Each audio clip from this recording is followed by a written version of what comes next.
This is The Witcher on TV Podcast Industries. We're back for the finale of The Witcher Blood Origin, episode 4 of Mages, Malice and Monstrous Mayhem. Everything that you've heard is true. I had Alvatir killed. And your family. All of Dog Clan. I knew everyone that I loved would die, and I said yes. Without a second breath. I was going to be a footnote in someone else's story. I was a fertile thing to be traded. I was unseen, Fial. No. I saw you.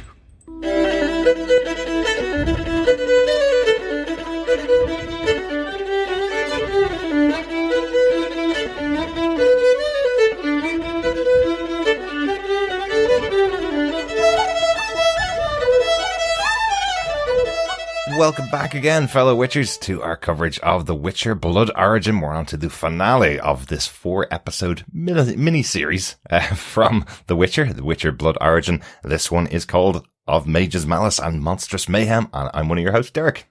Hello there, fellow Witchers. I am one of your festive hosts, John. And ringing out the holiday cheer, I am Chris. Excellent. Back for the finale of the show. Yes. Yes. This limited series, mini-series. Yeah. I'm hoping maybe it's just the part 1. Maybe we get a part 2. Yeah, maybe. We'll get into it. We're going to be talking spoiler-filled all about this episode, of course, as we go in, so make sure you've watched all 4 episodes, but I'm sure we'll talk about the ending and where all of our characters end up at the end of this episode. Yeah, absolutely. Yes. Mm-hmm. But Derek, as we get into our spoiler-filled discussion of episode 4, what are some of the episode details? Well, again, episode 4 and the show itself is based on the book series by Andrzej Sapkowski and the game series from CD Projekt Red, although not based on a specific book. This is all an original concept coming from showrunner Declan Barra and executive producer Lauren Schmidt-Hissrich. This episode directed again by Sarah O'Gorman, and this episode written by showrunner Declan Barra and Tasha Ho.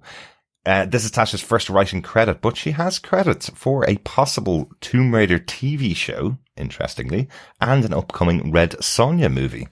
Interesting. I've heard about the Red Sonja movie. I'd never heard that there was a possibility of a TV show of Tomb Raider. Yeah, I think these are the Amazon ones, right? I think so. Yeah, I think so. Because Amazon also just bought the rights to publish the new Tomb Raider games. Maybe that's with Crystal Dynamics. But I do know there was a TV show in the works based on the more recent films.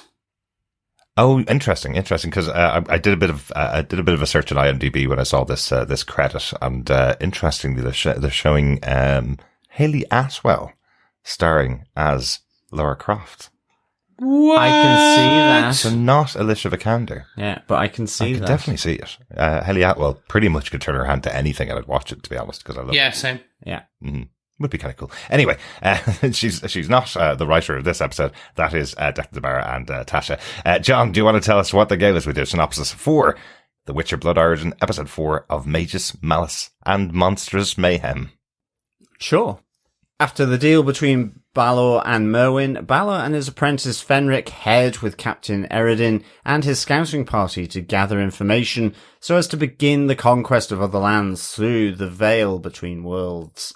Travelling through the portal created by Balor, he realises the true sacrifice he must make to obtain chaos magic. Killing Kendrick, the chaos magic flows through and into Balor, who uses it to send Eredin and his men to another unknown world of fire for eternity. Entering through the gates of Xin'trea, disguised as the royal army, the Seven split up to complete their mission. As the Lark rallies the lowborn of Xin'trea to rise up against their overlords, Skion takes Fial to Queen Meryn, so Fial may kill Balor's beast, and she may reclaim her tribe's sword. But Meryn renounces her deal, and has Skion taken away to be executed.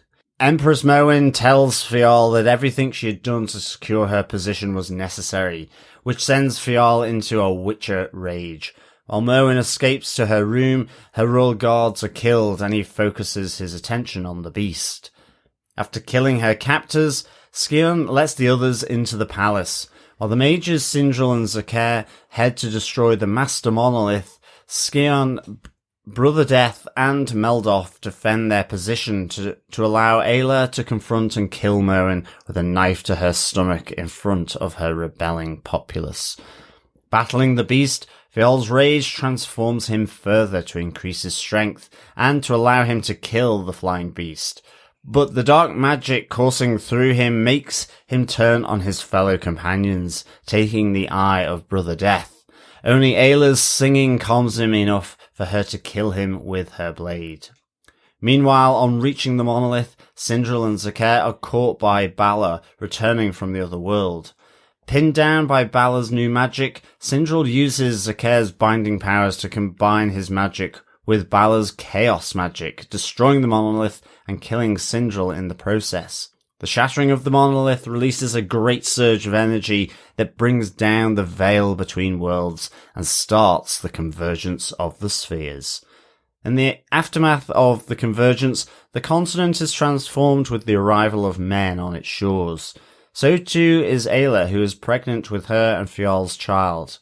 With the story of the Seven told, the timeless entity abandons Jaskier, and his reality becomes the battlefield between humans and elves. Finally, in a mid-credit scene, Merwyn's mage, having discovered that the monoliths can be used to travel through time, watches on as a young Ciri plays with her young friends in Xin'trea. All tied up in a nice neat little bow, isn't it? Yeah, it was very Return of the King ending here. Lots of little bits, just kind of tying things up to some extent, for sure. Yeah.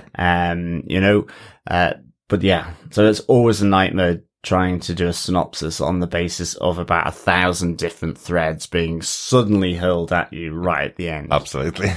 Absolutely. Literally in the last 4 minutes. Yeah, exactly. It was just like, and in case you've forgotten, this is the result of this. I was like, oh my goodness. Yeah. But good to get to the end of the story and close out this time with our characters. You know, this came out as 4 episodes. I would say most viewers of The Witcher Blood Origins have watched all 4 episodes back to back. You know, it's an easy old watch. Over the course of those 4 episodes, isn't it? Yeah. Yeah, I think for episode 1 is the longest at 50 something. I think most of them range around 42 to 44. Exactly. Yeah, no, definitely. Yeah, so instead of watching the Porridge Christmas special like we have on BBC every year, we can actually watch some new content on Christmas Day. So, yeah. Well, you may have. Well, one of those things. I certainly wouldn't be doing that. One of those things, or the 500th repeat of Morecambe and Wise's Christmas special from the 70s. You know, that's all standards in our homes at Christmas when there's nothing new to watch. So. Sure, I don't know Mrs. what Bucket. he's talking Mrs. about. Bucket in the corner here with her very English and proper Christmas dinner. That's pretty standard in most people's homes, Chris. I'd say that. Always has been. Sure. But, okay. And especially with no Doctor Who this year, it's nice to have some fantasy at Christmas as well. Exactly. Definitely. Exactly. Although I don't think we will be rolling this out for the in-laws, shall we say? Probably not. But we hope you did enjoy your holiday break, fellow Witchers. Hope you've enjoyed it. Hope you've enjoyed spending some time with us at this time of the year with some brand new content as well. Let's get into our big moments from episode 4. Chris, do you want to kick us off with your big moment from the 4th episode of The Witcher Blood Origin? Sure. I'm going to take Fial and the overall battle with the monster and kind of his descent into demon form, and his eventual death.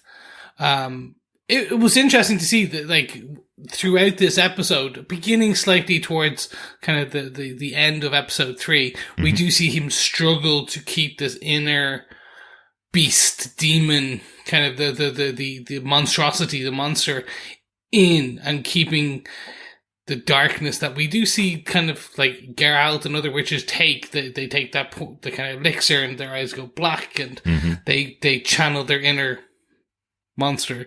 Here we see the first Witcher, or the blood of the Witchers, really kind of taking control more.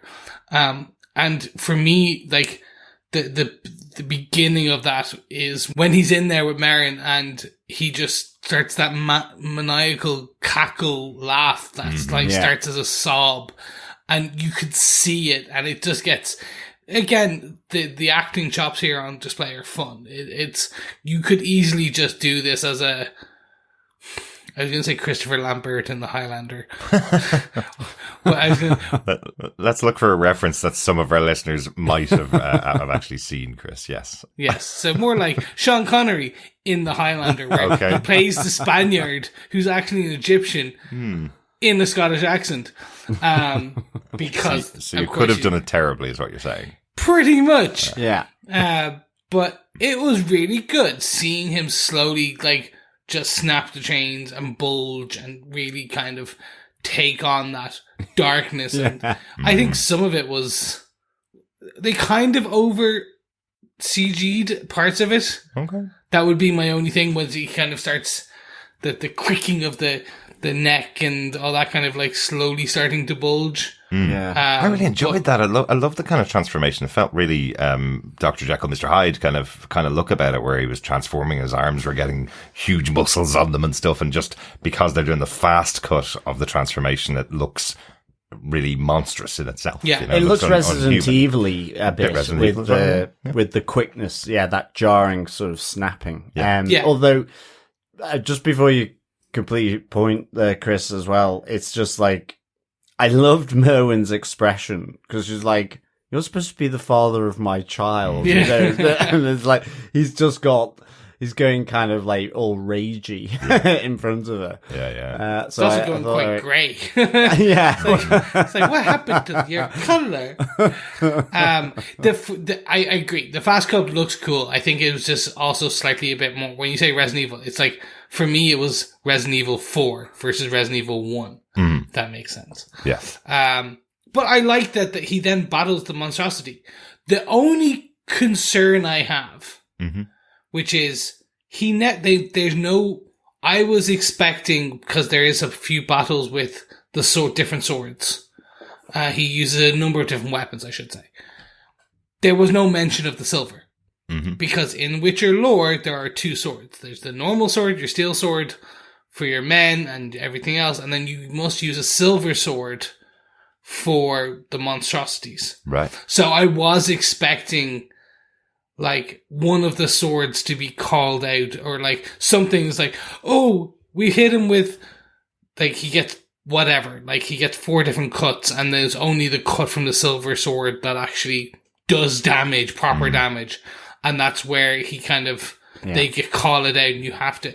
I was expecting a bit more of that, because this is the origin of the monsters in this world. Right. It's interesting you say that, because I was, it kind of, because we hear that Sindral dies in this, and he's the one doing up the elixir, and it's kind of, what I kind of like about this Witcher is, certainly because he does transform at the end, as you say, he goes grey and so on, but also just the one arm's longer than the other and all that kind of stuff.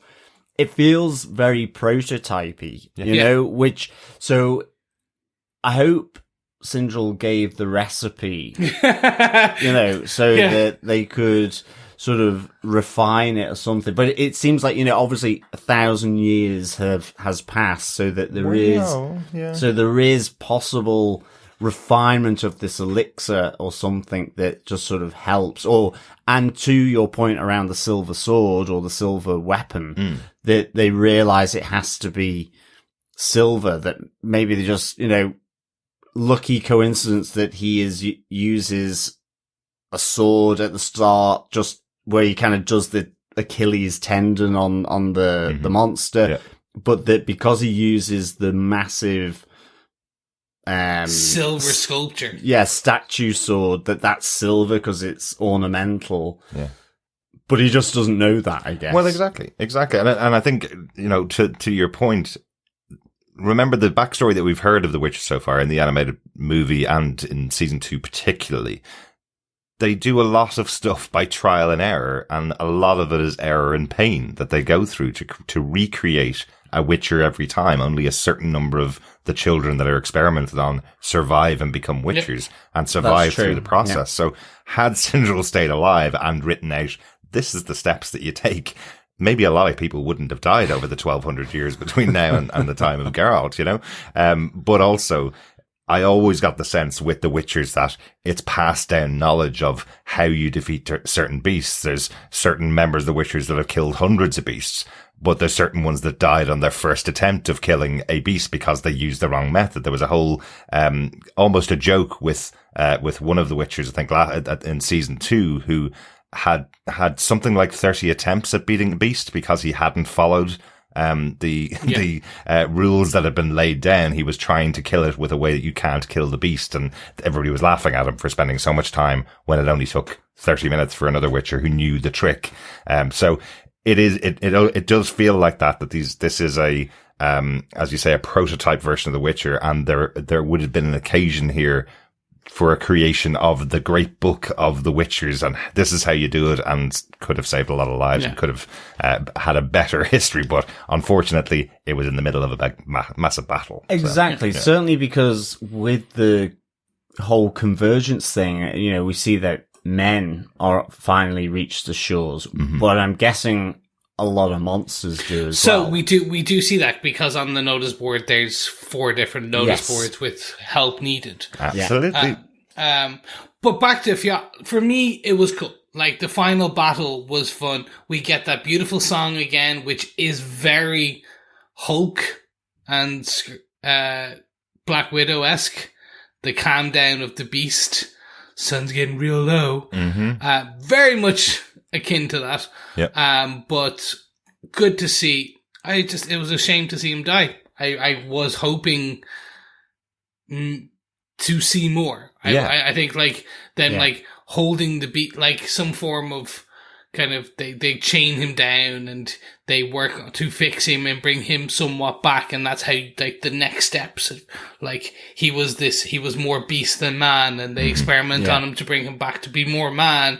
That's how you get a season. No, but it was just sad to see that kind of character killed off. It was, because we've spent so much time with this character throughout the season, and he is a really good character. You know, we've spent so much time with Geralt throughout the 2 seasons of the show, and he's so central to it. Having him killed off in an episode would feel similar. But I think what's going to happen next season? Well, no, Geralt is still going to be there, just not Henry Cavill, unfortunately. But no, Lawrence Safaron has done such a good job as this character of Fionn, and him stepping up to be this more evil, bestial version of the character in this final episode, I think worked really, really well. Absolutely. I mean, I think you're right. It was sad to see him killed, because in a sense it feels like there's a line broken with Sindral. Also, you know, we hear that he has died in his mission to shatter the monolith. So you kind of like, I guess Zakir knows that elixir potion recipe. Yeah. But nonetheless, in terms of like the death of Fionn, whilst it would have been great to have seen him in other stuff, because although, like you say, totally agree, really good. I've enjoyed him in this role.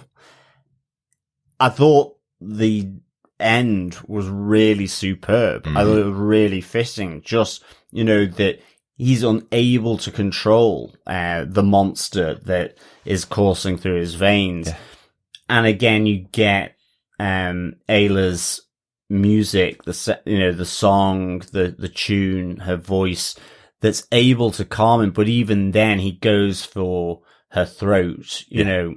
And so, you know, like a good Girl Guide or Boy Scout, she's there with the knife in. I just thought that was really, in a sense, poetic, I thought. For our wonderful listeners, are going to have to ask you to explain why a girl guide would knife a beast. I'm just. Do you just mean that she's prepared? Yeah, be prepared. Okay, I know that's scouts, I guess, but dip dip dub dub. Yeah. But it just sounded a bit odd that just like any girl guide, she's there with a knife to stab you with the guts. She's got a knifing badge, you know, knifing monsters badge. Absolutely, she got that, and it's sewn onto her uniform. Absolutely, but unfortunately, all a little too late for once again again, Uthruk Wonnut, Dylan Moran's character, gets ripped in half after effectively being the one to lead the armies to overthrow Xin'trea. So that was a big surprising moment for me as he's mid conversation. A comedy actor coming on, making his comedy. Oh wow, he's just been ripped in half in front of our very eyes. And he also takes it out of Brother Death. Brother Death gets a punch to the face and his eye knocked out of his socket. I thought he had killed Callum. Same. Very much same. I was like, oh, that's unceremonious death. I was like, oh no, that was like, I was expecting something like One Nut. One Nut's death was like spectacular. That's how you kill a character. And then just one knock to the face, I was like, oh, that's a bit anticlimactic. But I was pleased that he was there, sort of, with the multiple roundups at the end. I was pleased that Brother Death was there because I think from the last episode, and even, with this, just that relationship with Meldoff, with knowing there is some history there with Zakir as well, I was like, okay, I'm glad he survived. Even though we've now gone from one nut to one eye. So, I'm glad he survived. Yes. But I definitely thought he'd been killed. At least we know that all this wraps into very much of the blood origin of The Witcher. This is what this has all been about. Yes, there's more. You could take more. It's the origin of the downfall of the elves and the blood origin of humans in this world and the convergence. And there's a lot of stuff that we get in here. But again, it's called Blood Origins, and it is very much the origin of the bloodline of the Witchers. And we get that. We see the gestation of the next generation of the bloodline of elf Witchers. Again, this is not human Witchers. So this does lead me to believe that we may get a second series. Or a continuation, a secondary limited series where it's 500 years now in the future, and it's 500 years before Geralt. And these are our bridging kind of ones. Yeah. So in between every 2 years, for 2 years for the seasons of The Witcher, we get one of these. Kind of in between. And I think that's actually a nice way of doing it, because you get a big show, middle, small show, big show, small show, and it kind of keeps you ticking, keeps your Witcher definitely kind of craving sated. Yeah, exactly. But I did like that little reveal at the end that the lark is pregnant with a little egg, if you will, a little bird. Or maybe a crane, School of the Crane. Who knows? Maybe. Yeah. No, absolutely. I do like that Jasker's prediction that of course, Witcher's going to be a badass elf, to begin with, which will really annoy Geralt. I liked that prediction has come true. Of course, it was going to be an elf. We knew that because it's in the time of elves, but it's now going down the elven bloodline and will eventually transfer over to humans, because all Witchers in Geralt's timeline are all human. So. Yeah. For now. But that's all. That's my point. That's kind of the main story of y'all. And it was good to see that he is the Witcher. As you said, from the character art, when you look at it, you can kind of guess that he would be the Witcher. But it was still nice that they kept us up to the end. And they gave him a nice kind of storyline. Yeah. It was kind of the birth and the death of the first Witcher. Yeah. I will say, to your point, I did kind of expect that we'd have that idea of him maybe going off and living on his own as a hermit and going, I can't live anywhere near Ayla because I'm too dangerous the way I am. And I thought we might get a little bit of that. The Witchers are very secluded from the rest of society. So I thought we'd have Fionn kind of starting that off where he has a moment and says, I'm going. But as you say, she plunges the knife into him. So Fionn dead by the end of the episode. Yeah. And just the one thing, and I'll kind of leave this. It's curious to know when it took place, because in the years of Geralt, Witchers as a species are barren. They can't. They become infertile during the creation of them. Yes. And they can't kind of have kids. So the question for this bloodline is, was it that it's their bloodline is strong enough to become Witchers, and on the night in the forest before the experiment took place, is that when the union took place, and that's where the pregnancy came from?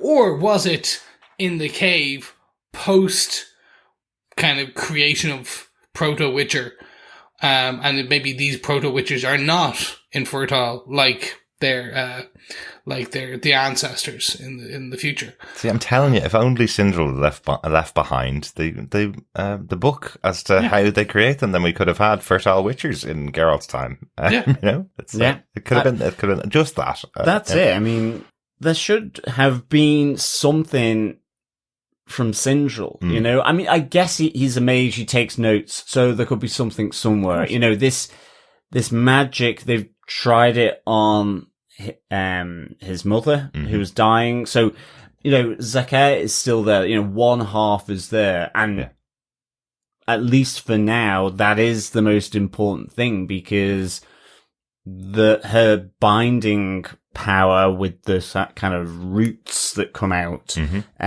seem to be the thing that transfers the you know, the consciousness or the entities into the living form. So as long as she knows the old recipe for the elixir, I think. And he does shout it out to the group. They go off collecting herbs, but it takes like a whole evening to prepare. So, I guess we'll see. And I think that's why I'd like to get more of this blood origin. I know you say we'll see, but we have seen that it's not passed on correctly to the witches because they're doing it really badly for centuries afterwards. Zakir as well, you know, while she does understand the process and does know how to do it, or at least has major involvement in it, she was really reluctant to do this transformation into the beast because of what happened with her mother. So I doubt she's going to ever do another one again. Effectively, this is the creation of the only bloodline is through Ayla. So that's what I think is where we've left it here. But I absolutely would love another story in this universe to tell some more ways this has spread overall. But good stuff. Yeah, really enjoyed Fjal's side of the storyline in this episode. John, how about yourself? What's your big moment from the episode? It's the downfall of Merwyn. To me, this episode absolutely encapsulated that she was, yes, well read, but the wrong person at the wrong time in the wrong place, with no idea of how to wield the power that she had in terms of the power of royalty. And I just loved the image of her with the crooked crown that she picks up, which looks hilarious on her head as she stumbles onto the throne, to ask, you know, her subjects to remember her, to pass on the stories when they're just like looking at her going, you look rotten. Absolutely. Like, you look terrible. You know, as she bleeds out. But we saw it with Balor in the previous one, where she overthrows him, then brings him back in, and you see the consequences of that decision in this episode to effectively reneging on the agreement that she's made with Skian, and effectively sends her off to be executed with her head on a spike. And I think Skian, you know, I will hunt you for eternity. I mean, she's quite clear. You shouldn't have done that. Absolutely. But she does it nonetheless, to the expectation that Fjall, after what she's done, and she explains it to him, would somehow then still want to father, even if he wasn't a Witcher, and transforming into a beast in front of her, that somehow he would be willing to father the children for her lineage, her own bloodline on this throne of the Golden Empire. So, like, she's massively, like, naive, has no idea of the power. I mean, I thought that whole conversation between her telling Fjord, why she had to betray both her own family, but also his family. It was done so well in terms of the awkwardness, and it's almost like she still felt she had a hold over them. I mean, there's part of me, effectively being sold off, for strategic purposes by her brother. I can understand her saying the old ways had to die. Yeah. I can see why she thought that nobody saw me. That was her role to her brother, probably to the royal court, was that you will create the alliance with the other royal houses. And I just love the fact he comes back to her and says, well, I saw you, but you betrayed us all effectively by doing what you did. And so it was actually really tragic here with Merwyn. And I kind of liked the tragedy of it. I thought it was just really well done. And certainly then back in her chambers after she's kind of escaped the raging Fjord. Leaving her guards behind to die once again. Yeah, just that whole conversation with Ayla. Absolutely. As well. I think, ultimately Ayla, again, she's trying to explain herself and so on, basically saying, you're just another boot on the neck. You say the old ways had to die, but ultimately you killed off the old ways and brought them back again because you're doing exactly the same thing. It's the foot on the neck of the people. Yeah. It's having to find someone else to beat down. And just the choice that is offered by Ayla with, well, you can keep the knife in and a physician may find you. You might actually get saved. Yeah. That was such a good line. Yeah, loved it. Exactly. Yeah. And you have to live with what you've done. Yeah. Or you can pull it out and be the coward. Exactly. And she pulls it out. Yeah. Yeah. In front of her, people saying, remember me. The people who've just found out that they have no food, no grain, nothing from the leadership of this society. Absolutely love that scene. I thought it was played really well with Ayla.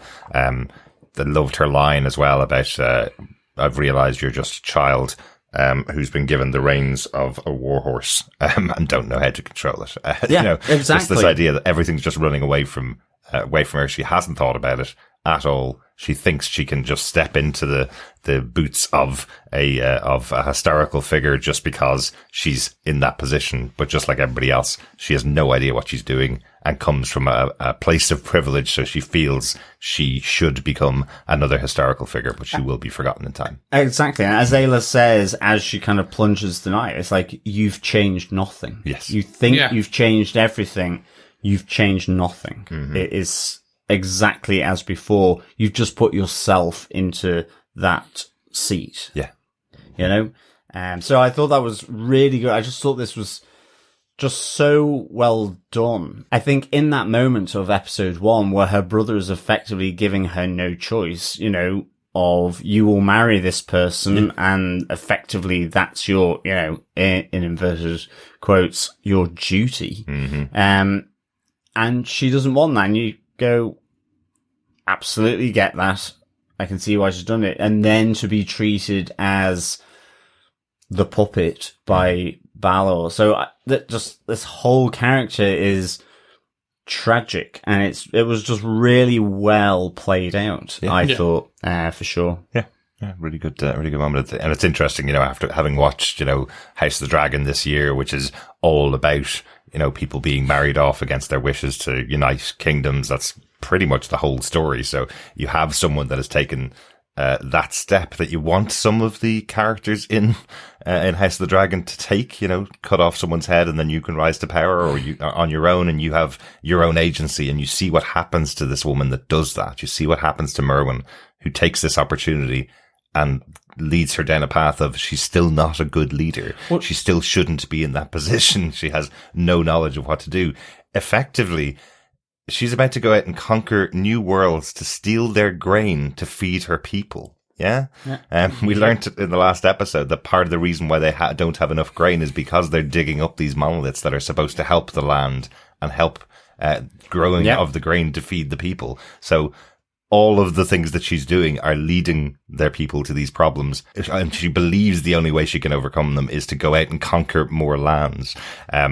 Terrible plans from this character. She didn't play the Game of Thrones very well at all, no. To be honest. Not at all. Not at all. I love that moment when she's talking to Fial. The first word she says to him was, after she basically learns that people are coming to kill her, she says to Fial, "Everything you've heard about me is true. Yes, I killed your family and killed my own family." That's not the start of a great new relationship, is it? No. And I want you to father my children. It was never going to work. No, it really wasn't. It really wasn't. Good stuff. Anything else about Merwyn's downfall or that storyline, John? You know, as I say, I thought it was a really good kind of wrap up to her, and it just really emphasized that tragic naivety, you know? So yeah, I thought it was really good. I do wonder, I'll kind of close the prophecy that she talking about, as being the one who kind of breaks the unites the worlds, etc., etc. You were so close to saying breaks the wheel there, Chris. Yeah, I was. I know you were. Which is another one of our fantasy shows, Wheel of Time. Yes. Who, as the prophecy itself, I'm pretty sure it's about Ciri. Mm-hmm. I think that's where it's all going to, and that's the now towards the end, which I'm assuming, Derek, you're going to get into as part of the wrap up. Like the connecting here now to the mages from this age to the pillars. Everything is connecting back to our single source Witcher. The true timeline, if we want to, whatever way we want to call it. Yes. The original. And Ciri being that prophesized. So interesting to see that if maybe in the next season we get the two comets, if they start to fly overhead, in the next season, because then that signifies the next age, the next time of the prophecy and stuff like that. And that would be cool. I think. Yeah, I like that. But Derek, to wrap us up, what are your top moment for this episode? I think really just kind of have to wrap up the episode itself. You know, I loved the storyline with Ayla being the voice of the people and how she inspired the lowborn in the city of Xin'trea. I thought that was really, really good. The idea that when she speaks to the people and gives them this empowerment to take back their city, effectively, they start singing the song back to her, the Black Rose, which we've heard before, has traveled all across the continent, inspiring lowborn elves from across the whole of the continent. So I love that this all came back and tied up into this final rallying cry for this group. But I suppose the other big point I want to talk about is the wrap up of the episode itself, how it all closed out, because it kind of kicks off from the beginning of the episode into how it wraps up and how it connects to the future, I suppose. And really it's with Balor and what happens with him. We had called it correctly back in episode 2 that Balor would have to sacrifice his apprentice. We knew that that's what the voice was saying to him, and that is his plan. So mentioned earlier on that the plan of the Queen is to go out and conquer new worlds, but he takes the army with him to the world he's already been to before. His apprentice thinks he's going to sacrifice the army, but no, he sacrifices her and gets his chaos magic, which allows him to banish the army off to some form of hellscape to burn for all eternity, he says. But that is also connected to what we've seen before in The Witcher. Yeah. This is what we've seen is potentially forming the Wild Hunt, which we still don't know much about from the TV show.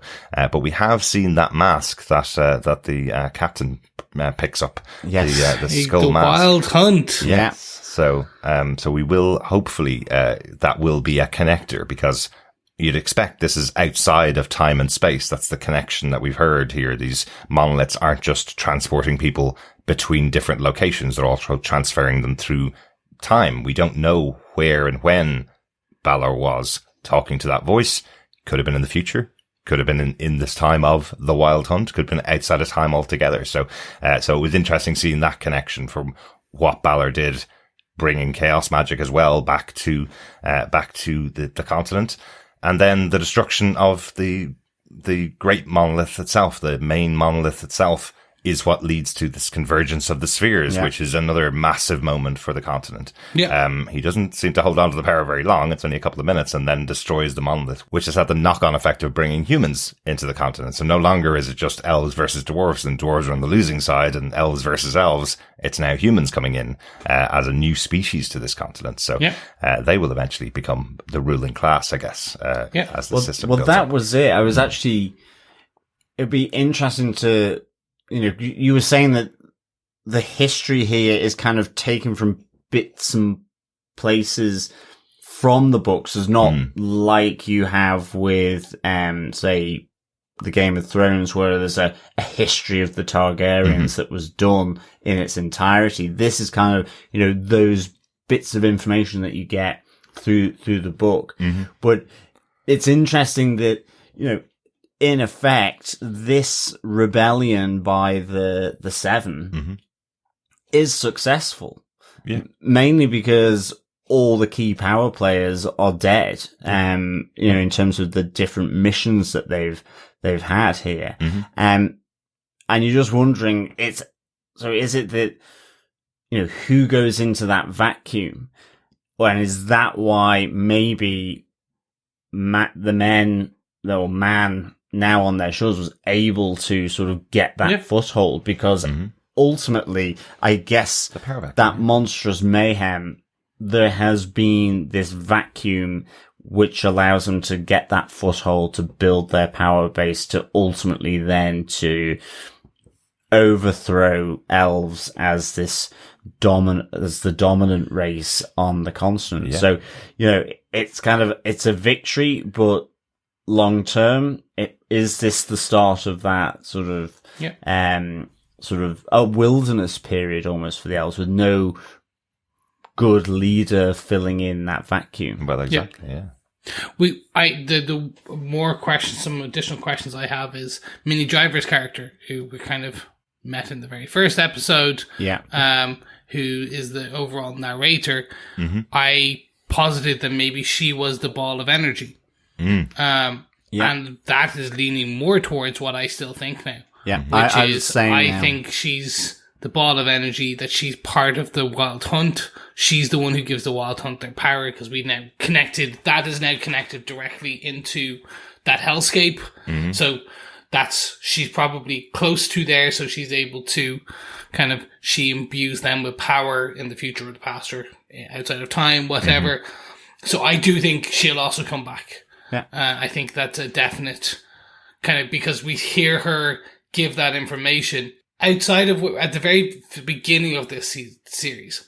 She talks about how this is to empower the elves on the story that is how they rose up.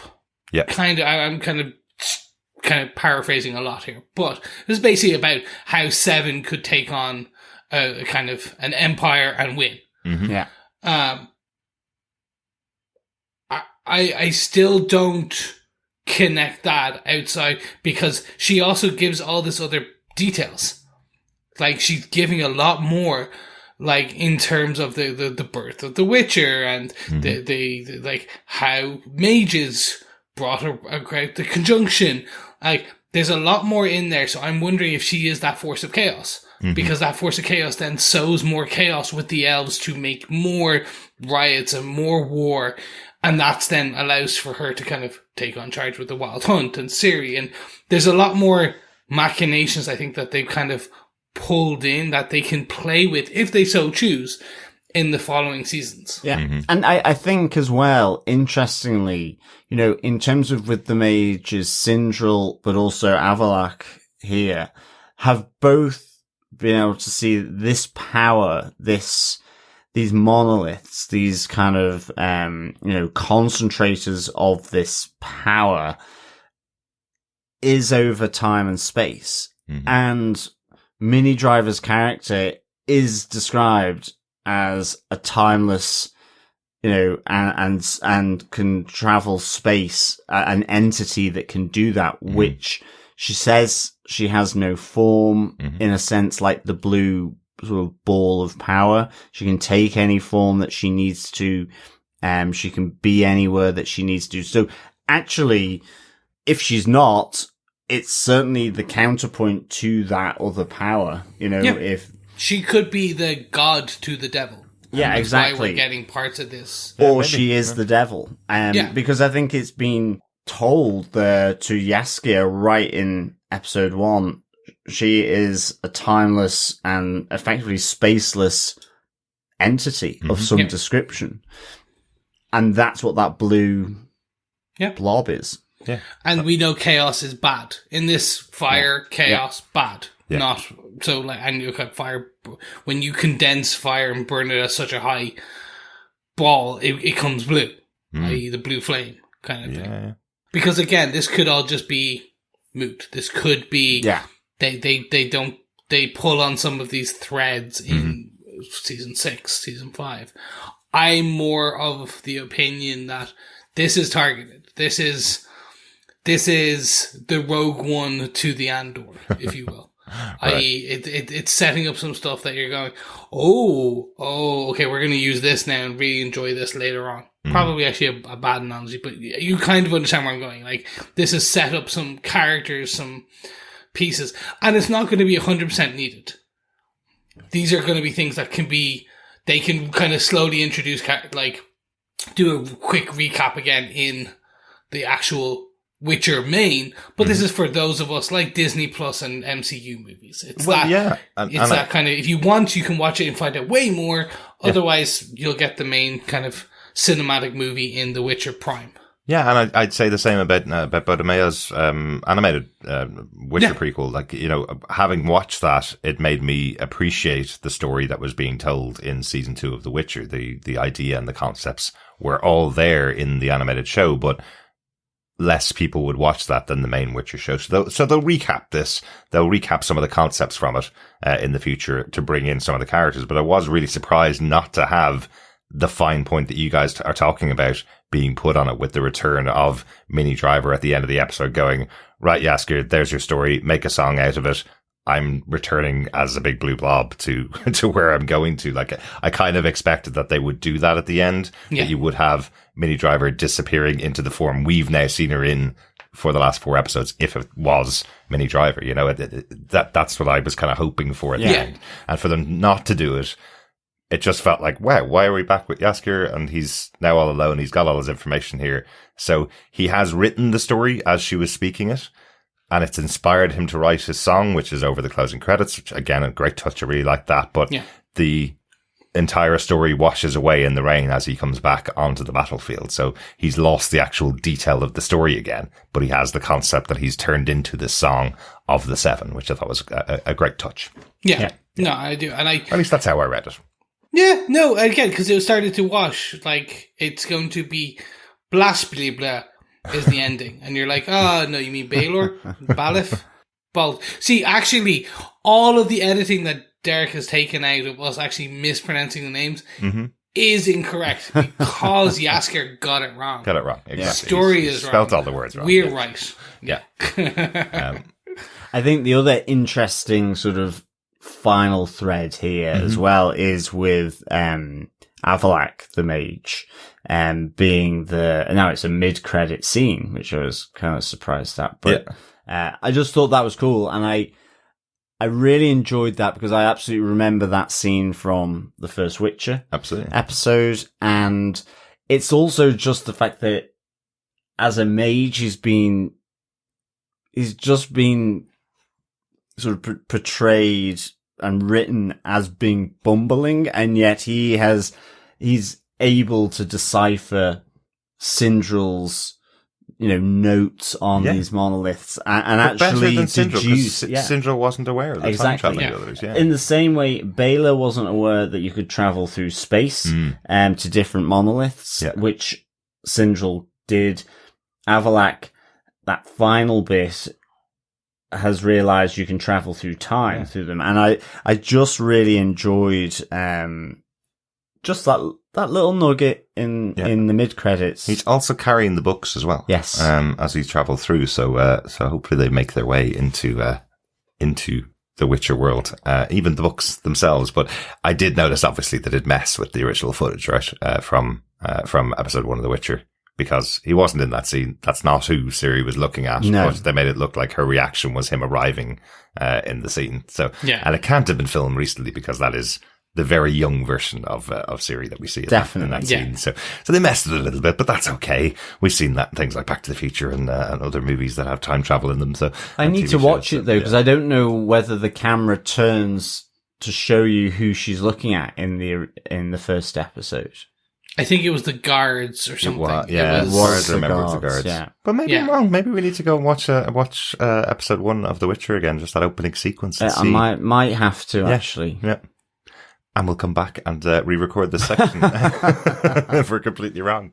Good stuff. I really enjoyed this as the closing out of the episode. You know, I know you referenced the Return of the King endings from Lord of the Rings. Didn't feel like that final end nail in the coffin of this massive story of the world. I loved that it was coming back to visit our characters, saying goodbye to them, giving them the final moments, and then giving some nice connections to where we have been in The Witcher and where we could be going in The Witcher in seasons 3 and 4, which are upcoming. I liked how they did that.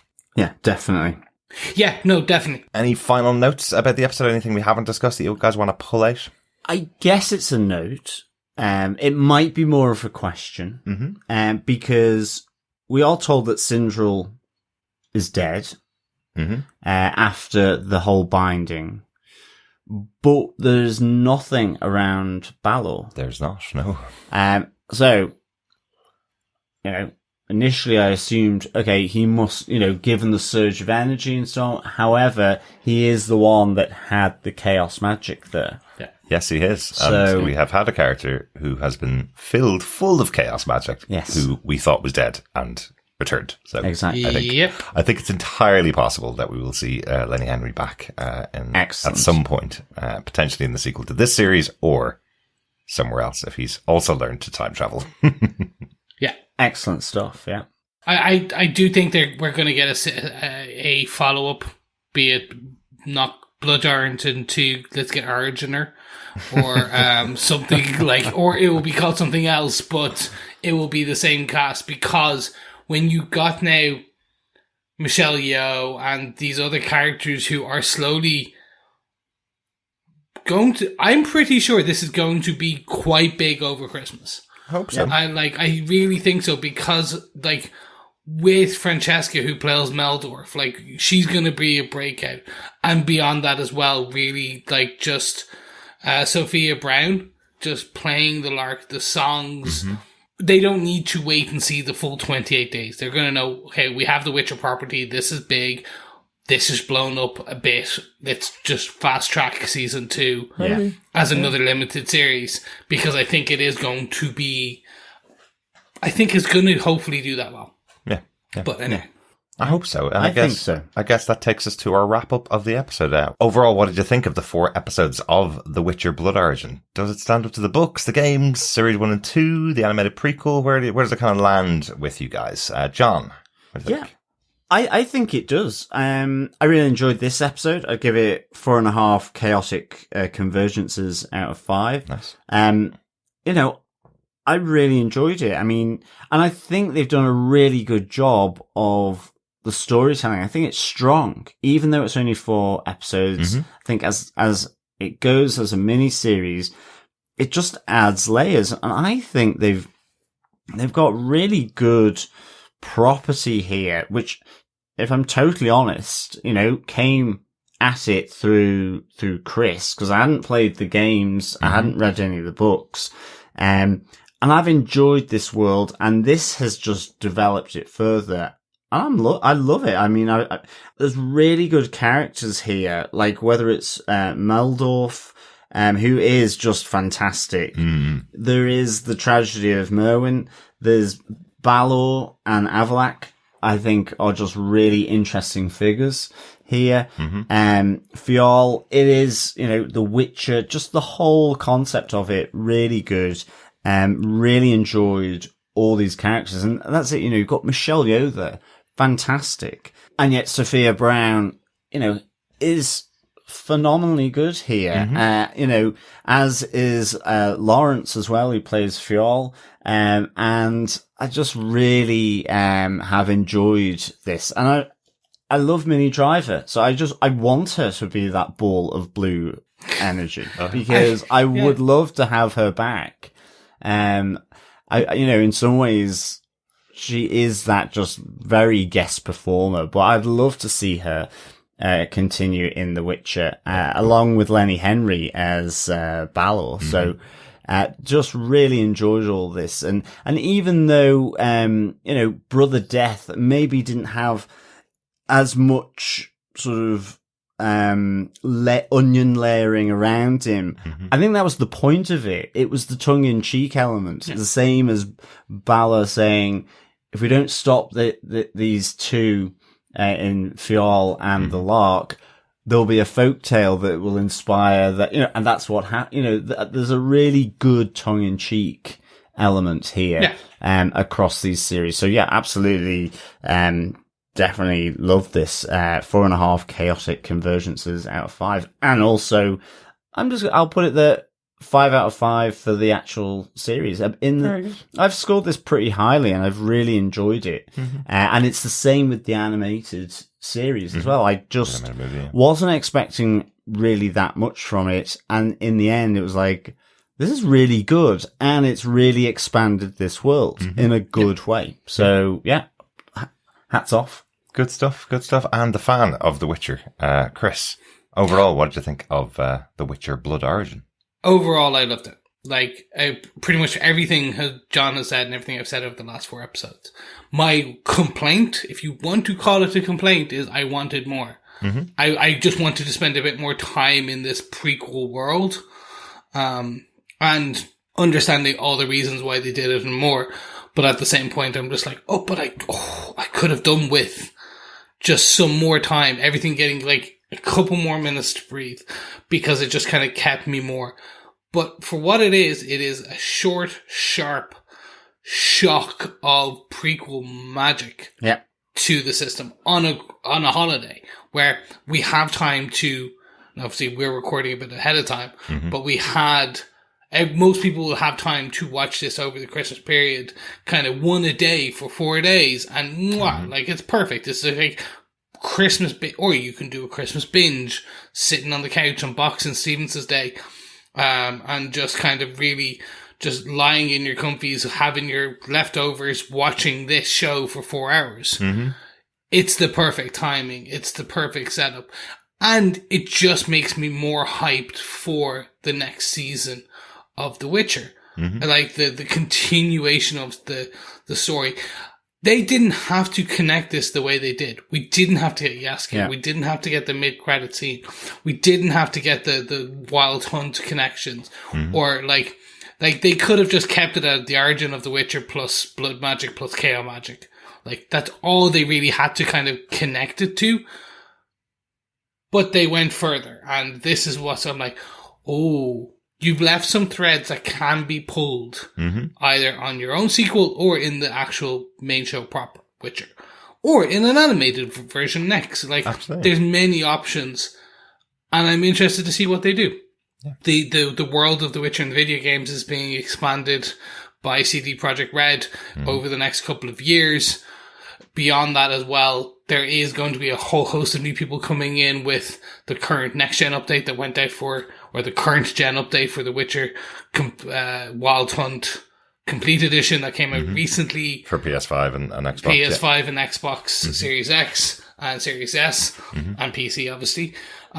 With ray tracing and all the bells and whistles, but there's also brought in some additional story content to kind of expand it. You get the actual Geralt's armor from the TV show as well. Oh, right, very good. There's about 500 hours of gameplay in The Witcher 3, right? So good. So how much more do you want it expanded? So it looks great. Really That's what I'm looking for. If you want some amazing story, the DLC Blood and Wine is just beautiful. Right. Like, it's some of the best. That was about 15 hours of just DLC content that I was just like, the storyline itself, intrigue is just amazing. Very good.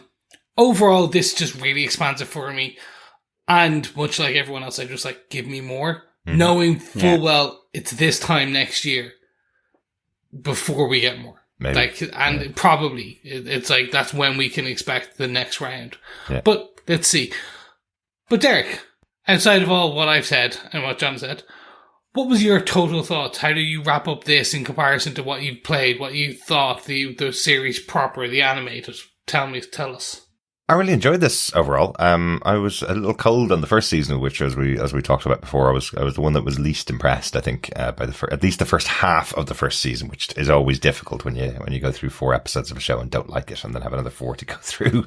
And I was kind of sold on it by the time we got into the second season. I was a bit more sold on The Witcher. So, it always feels like a little bit of an uphill battle when I go into a new Witcher project where I'm going, oh, please be impressed by this. Please make an impressive show. So I'm glad to say Witcher Blood Origin was really enjoyable overall. I have really enjoyed spending time with the characters. I love the very basic setup. It's a simple story in a way of the 7 characters coming together to take on an empire. They set that up in the first episode. They told you what it was all about.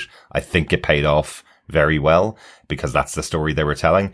And it is a slightly simpler story than I thought they were going to tell as well, because we had the mention of the convergence of spheres and the fact that this is the blood origin of The Witcher. They aired much more on the side of telling that story of how the first Witcher was created, than telling the story of what happened with the convergence of spheres. For me, if there was anything else I wanted out of this show, was a bit more of that. That seemed like, the merging of multiple worlds together with explosions in the sky and a new species coming to the continent.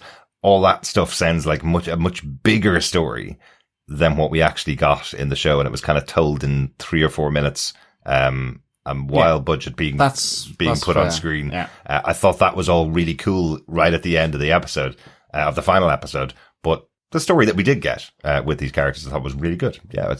I would say it's high up there as a good one to watch. I think you're right, Chris. This is a great one that people will be hopefully sitting around and watching over the holiday period. Yeah. Yeah. Completely agree. Good stuff. We're going to hand over to our wonderful fellow Witchers with their thoughts on the series of The Witcher Blood Origin. And again, yet more turkey, yet more ham, and back with yet more feedback on Blood Origin episodes 3 and 4. First up, Dr. Bob Phillips over on Facebook on episode 3 says, the pace felt back on again with this episode. A bit more backstory woven into the wake and a really tremendous Witcher birth story. I did genuinely think Skian had done a Giorgio at the face of the Death Gully, and a good choice of trope, false uniform versus the messier sewer raid I thought they'd pick. Absolutely. Yeah, it's a good trope to steal the uniforms of the opposing army and just walk through the front door, isn't it? It is. It is really good. And I think that the whole Witcher birth story was great. Yeah. And again, as I mentioned on the feedback section of the last episode, having this wonderful actress in the role, you can call back to her role as Emperor Giorgio as a villainous role, so you think she may be taking that turn. Effectively. For sure. Dr. Bob also provided some feedback on episode 4. Mm-hmm. He says, corridor fights, flaming poo pots, the mystic slaughter of BSL using deaf daughters. They missed an opportunity to fade colour in the lips of Mervyn's bleeding out, though. The Lark trying to do a Romanov on the hulky Witcher, but it all going a bit pear-shaped was very fitting. And a good wrap-up for the show. Looks like Chris Jones has used up all his predictive power for 2023, though. And does the Elvish alphabet end with an M, not a Z? Maybe that's it. Maybe that's why the order of the names were completely all over the place. So go by the Elvish alphabet. Yes. Thanks for trying to fix our guesswork, Dr. Bob. For sure. And maybe Chris Jones's predictive power for 2023 as well as 2022 finished in 2015. Who knows? But he has techno wizardry and AI interfaces all there. He is literally a Terminator. Chris? No, he's not. If he was mic'd up, he'd say something, but he's not mic'd up yet. I know. He's just joining us, fellow witches, and has just connected in with this piece of feedback from Dr. Bob Phillips. So I don't think he has any idea what we're talking about. I don't think it is. So it's quite good fun. But thank you, Dr. Bob. We also had some feedback in from Coffee and Vodka on email. His feedback for the final 2 episodes, for episode 3 and 4. He says, greetings, fellow Origin orating defenders. Continuing the 10-part series edited down to just the good bits, our heroes see and solve the problem, creating a new world chock full of new problems. The end. Of more interesting note were the baddies, both of which were refreshingly insecure, their machinations and strengths coming from trying to rise from unfair circumstances foisted upon them from generations of highborn privilege rule, a cautionary tale if ever there was one. Oh, absolutely. Speaking of strengths, the dialogue, along with all other aspects of the series, remained high throughout, with nary a dull moment. Finally, the promise of the premise was carried through with the creation of the first Witcher, and a hell of a great rallying song for the currently oppressed races under human rule. Allegory for the silent flora and fauna-based victims in our march towards the 7th extinction. Or am I reading too much into a simple mini-series placed between regular seasons of The Witcher? 4.5 double-dealing ghosts and switched-off Witchers out of 5. Peace and take care. Coffee and Vodka. Good stuff, Coffee and Vodka. It may well be an allegory to the 7th extinction, I guess, which is rapidly coming down the track. Let's hope not. Don't change our ways. Dare I say it? What a way to end the year. On Exactly. Happy New Year's Eve, everyone. With that depressing note of finality. Yes. But at least the show was full of no dull moments and lots of fun to watch. Yes. Yeah. Thanks so much, Coffee Vodka, and thanks to everyone for your feedback for these 2 episodes. We'll be back in the new year, I think, with some more Witcher. Yes, season 3. Mm-hmm. The final season featuring Henry Cavill as Geralt. Exactly. Looking forward to that. That was your best Henry Cavill impression that you've done so far, Josh. It was. That's it for our coverage of The Witcher Blood Origin. Thanks so much for joining us for all 4 episodes of the show. We've got loads more coming up next year on TV Podcast Industries. Remember, we do have our end of year wrap up available now on tvpodcastindustries.com and on all of our feeds for TV Podcast Industries. That's where we look back on what happened in 2022, all 97 or 98 episodes that we've covered, and look forward to the kind of shows and movies we'll be covering in 2023 as well. It's available now. We will also be back in January with our first show. We couldn't be any earlier in January if we tried. The first show starting off next year is Star Wars The Bad Batch Season 2. We'll kick off the first 2 episodes of that from the 4th of January. Good stuff. Good stuff. And if you liked everything you heard in 2022 and can't wait to hear more from us in 2023, please don't forget that you can support us by heading over to patreon.com/TV Podcast Industries, where by simply tossing a coin to your fellow Witcher, you can support us for any ongoing monthly amount. But if you just want to do a quick Christmas donation, a Christmas gift, why not head on over to buymeacoffee.com/TVPI, where you can get us an old Irish coffee for our troubles. But also don't forget that you can head on over to tvpodcastindustries.com, where you can share the podcast, like, subscribe, leave us a review, 5-star everywhere and all that, because most importantly, if you share the podcast, you are sharing what, gentlemen? Sharing the love. Sharing the love. Yes, the Christmas tinseled love. Exactly. Yes. Wrapped with a bow and everything. Well, thanks so much for joining us once again. We'll speak to you again next time. Ta-ra! Thank you, fellow Witchers, for joining us on this Blood Origin. We'll be back in 2023. But in the meantime, keep watching, keep listening, and keep witching. Bye. Bye. Bye.